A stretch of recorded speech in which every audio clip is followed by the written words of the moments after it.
نحمدہ ونصلی ونسلم علی رسولہ الکریم اما بعد فاعوذ باللہ من الشیطان الرجیم بسم اللہ الرحمن الرحیم قال اللہ تبارک و تعالی فی الکلام المجید والفرقان الحمید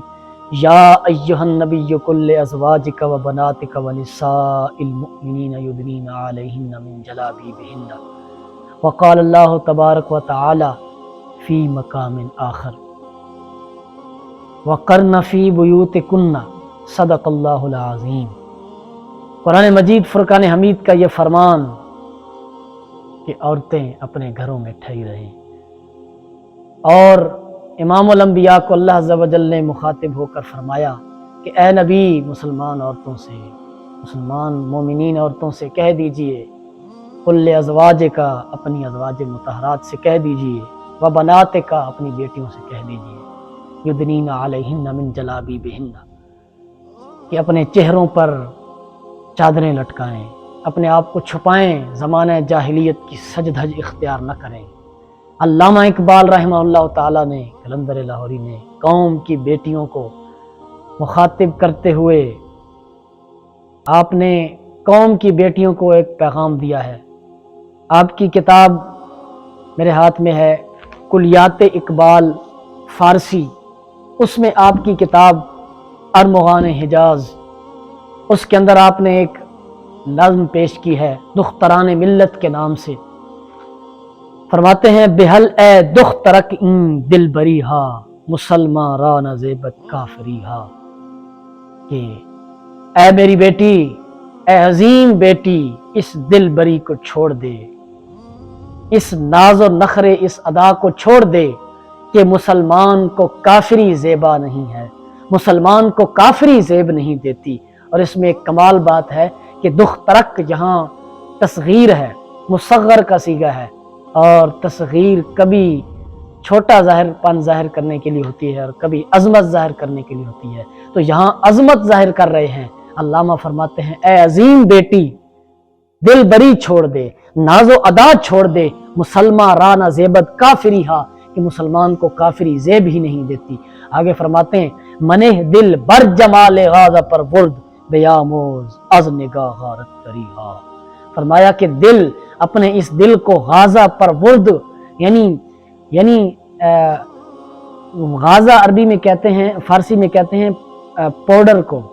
کہ ظاہری چمک دھمک آرٹیفیشیل میک اپ پر جمال کی بنیاد نہ رکھ، اس جمال کی طلب دل میں نہ رکھ، وہ حسن طلب کر جو دائمی ہے، جو حقیقی ہے، وہ تہجد کا حسن تلاش کر اور وہ چہرے کا نور تلاش کر، کہ جس نور کو پانی کے چھینٹے تو کیا قبر کی مٹی تک تباہ نہیں کر سکتی، قبر کی مٹی تک برباد نہیں کر سکتی۔ اللہ سے وہ نور اور وہ حسن طلب کر، بیاموز از نگاہ کا غارت گری ہا، اور فرماتے ہیں کہ اے میری بیٹی، اپنی نگاہ سے غارت گری سیکھ، اپنی نگاہ سے، اپنی نگاہ میں کمال پیدا کر، کہ فقط نگاہ سے ہوتا ہے فیصلہ دل کا۔ فرماتے ہیں کہ اس غازہ پرور، جمال غازہ پرور پر اپنا دل نہ لگا۔ آگے فرماتے ہیں ضمیر عصر حاضر بے نقاب است، کشادش در نمود رنگ و آب است، فرماتے ہیں کہ اس زمانے کی کا ارادہ، اس زمانے کی اصل بات تو واضح ہے، ضمیر عصر حاضر بے نقاب ہے، کیا ہے جی؟ کہ کشادش در نمود رنگ و آب است، کہ یہ جہان در عصر حاضر تو رنگ و آب، اسباب، ظاہری چمک دھمک کے ارد گرد گھوم رہا ہے۔ آگے فرماتے ہیں اب تو کیا کر، جہاں تعبید نور حق بیاموز، کہ اوبا صد تجلی در حجاب است، فرماتے ہیں اے میری بیٹی کہ نور حق سے جہاں کو تاب دینا سیکھ، جہاں تابی نور حق سے سیکھ۔ آج ہم نے معنی ہی علامہ کے اقبال کا الٹ سمجھ لیا ہے، کہ آپ نے فرمایا تھا نا وجود زن سے ہے تصور کائنات میں رونق، تو وہ رونق ہم نے کیا سمجھی ہے؟ علامہ فرماتے ہیں میری بیٹی، جہاں تعبیز نور حق بیاموز، اللہ کے نور سے جہاں تعبیر سیکھ، اور فرماتے ہیں کہ اوبا صد تجلی تر حجاب است، فرمایا کہ اس نور کی شان کیا ہے، اس نور نے جہاں کو کیسے منور اور روشن کیا ہے۔ فرماتے ہیں کہ وہ نور خود تو پردوں میں ہے، لیکن وہ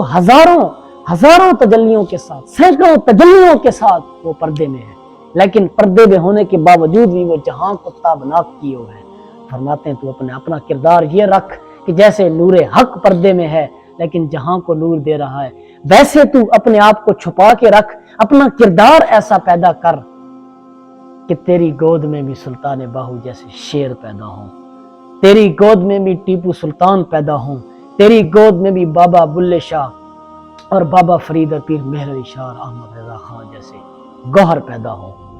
اور وہ نور ہی زمانے میں تیرے چرچے کا باعث بنے۔ آج امام بھی اور آج حضرت سلطان باہو رحمہ اللہ تعالیٰ کی والدہ محترمہ اور والد محترم کے مزار پر ہم اگر جاتے ہیں تو کیوں جاتے ہیں؟ کیوں کہ انہوں نے قوم کو اتنا بڑا کلندر عطا کیا ہے۔ اس کے بعد فرماتے ہیں جہاں را مراداد این خرد پرور جنونے نگاہ مادر پاک اندرونے۔ فرمایا کہ یہ کمال کا آپ نے لفظ استعمال فرمائے، مراداد این خرد پرور جنونے، کہ یہ دانائی والا جنون، کمال ہو گئی جی، یہ دانائی والا جنون، کہ جنون بھی ہے اور دانائی بھی ہے، کہ جنون بھی ہے اور عقل بھی سلامت ہے، عشق بھی ہے اور عقل بھی سلامت ہے۔ فرماتے ہیں یہ مقام اور یہ معیار مجھے کہاں سے ملا؟ یہ آگ اور پانی کو ملانے کا ہنر میں نے کہاں سے سیکھا؟ نگاہ مادر پاک اندروں میں۔ فرمایا پاک باطن، پاک نگاہ، والدہ کی نگاہ کا یہ کمال ہے۔ اور آگے فرماتے ہیں ز مکتب چشم و دل نہ تواں گرفتن، کہ مکتب نیست جز سحر و فسونے۔ فرمایا اور یہ ایک آپ کی اصطلاح ہے کہ جب بھی آپ طنز کرتے ہوئے اور جب بھی آپ استہزاء کرتے ہوئے یا جب بھی آپ مذمت کرتے ہوئے مکتب کا لفظ استعمال فرماتے ہیں تو اس سے مراد ہرگز مدارس نہیں ہوتے، بلکہ اس سے مراد جدید تعلیمی ادارے ہوتے ہیں۔ جیسے کہ حفیظ جلندی رحمہ اللہ تعالیٰ نے اپنی کتاب میں شاہنامہ اسلام میں مشہور نظم لکھی مسجد و مکتب۔ اسی طرح وہاں جیسے انہوں نے مسجد کے مقابلے میں یعنی اسلامی تعلیم کے مقابلے میں دنیاوی تعلیم جو کہ سراسر خسارہ اور سراسر زندگیت ہے اس کو رکھا، اسی طرح یہاں بھی مکتب سے مراد ان کی علامہ فرماتے ہیں ز مکتب چشم و دل نہ تواں گرفتن۔ فرمایا کہ یہ جدید اداروں سے کالج یونیورسٹی فرمایا ان سے بیٹی، ان سے تجھے دل نہیں لگانا چاہیے، ان سے دل کو نہیں باندھنا چاہیے کہ مکتب نیست جز سحر و فسونے۔ فرمایا یہ کیا ہے؟ یہ محض جادو ہے اور یہ محض افسانے ہیں اور یہ محض خواب ہیں، جیسے حفیظ جلندری فرماتے ہیں جہاں دکھلاتے ہیں آئینہ خود بینی، جہاں باضابطہ شیطان کی تعظیم ہوتی ہے۔ حفیظ جلندری فرماتے ہیں کہ جہاں ہر طالب علم کو یہ خواب دکھائے جاتے ہیں، یہ سہانے خواب دکھائے جاتے ہیں، یہ سبز باغ دکھائے جاتے ہیں کہ بیٹے دیکھ تو ہی ہے، تو نے ہی سب کچھ کرنا ہے، تو ہی سب کچھ ہے، اپنا نام روشن کرنا ہے، باپ کا نام روشن کرنا ہے، ملک کا نام روشن کرنا ہے، ہوتا کچھ بھی نہیں ہے۔ فرماتے ہیں یہ سحر و فضول، ماں افسانے، ماں باتیں، بیٹی ان کے ساتھ دل نہیں لگانا۔ اللہ اکبر۔ آخر میں فرماتے ہیں اگر پندیز درویش پذیری ہزاروں مت بے میرت تو نہ میری۔ فرمایا اگر یہ مجھ گناہگار درویش تو ایک نصیحت پکڑ لے، ایک عظیم نصیحت پکڑ لے، تو فرماتے ہیں کہ ہزار امتیں مر سکتی ہیں لیکن تو نہیں مر سکتی۔ تیرے وجود کو اللہ تعالیٰ وہ بقا عطا کر دے گا کہ قیامت تک تیرے چرچے ہوں گے، قیامت تک تیرے تذکرے ہوں گے۔ جیسے حسین کا تذکرہ آتا ہے تو فاطمہ رضی اللہ تعالیٰ عنہا کا تذکرہ بھی آتا ہے، جیسے حضرت سلطان باہو کا تذکرہ آتا ہے تو ان کی والدہ محترمہ کا تذکرہ بھی آتا ہے، جیسے بابا فرید کا تذکرہ آتا ہے تو ان کی والدہ محترمہ کا تذکرہ بھی آتا ہے۔ فرمایا اگر یہ درویش سے تو ایک نصیحت پکڑ لے تو ہزاروں امتیں مر سکتی ہیں، فنا ہو سکتی ہیں، لیکن تیرے وجود کو اللہ تعالیٰ وہ بقا عطا کر دے گا۔ اور آگے فرماتے ہیں بطول باش پنہاں شو اوی عصر کہ در آغوش شبیر بگیری۔ فرماتے ہیں بطول ہو جا، حضرت فاطمہ زہرا کی سیرت اپنا لے اور پنہاں ہو اس اوی عصر اس زمانے سے فرماتے ہیں پنہاں ہو جا، چھپ جا، تاریکیوں میں چلی جا، اپنے آپ کو چھپا لے، اس زمانے سے چھپ جا۔ حضرت فاطمہ زہرا کی سیرت اپنا لے کہ در آغوش شبیر بگیری، کہ اپنی آغوش میں، اپنی گود میں تو بھی ایک حسین لے کر آئے، تیری گود میں بھی ایک مرد کلندر ہو، کہ اسلام زندہ ہوتا ہے ہر کربلا کے بعد۔ آج ان شعروں کی ضرورت ہے امت مسلمہ کو کہ تو وہ فاطمہ زہرا والا کردار ادا کر کہ اللہ تعالیٰ تیری گود میں بھی حسین پیدا کرے۔ اور اختتام کمال کرتے ہیں وقتا رشام باب رو آور سحر را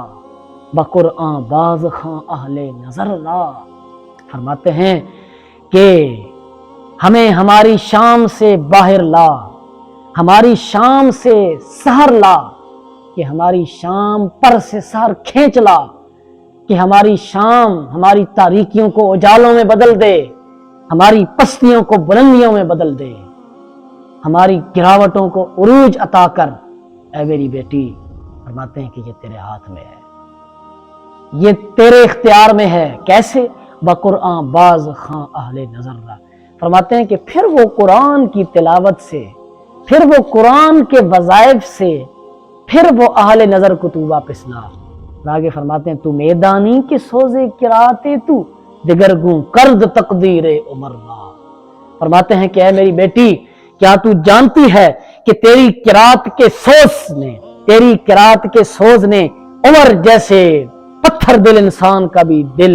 پگھال دیا، اور اس کا بھی دل جو ہے اس کی بھی تقدیر بدل کے رکھ دی۔ فرمایا کیا تو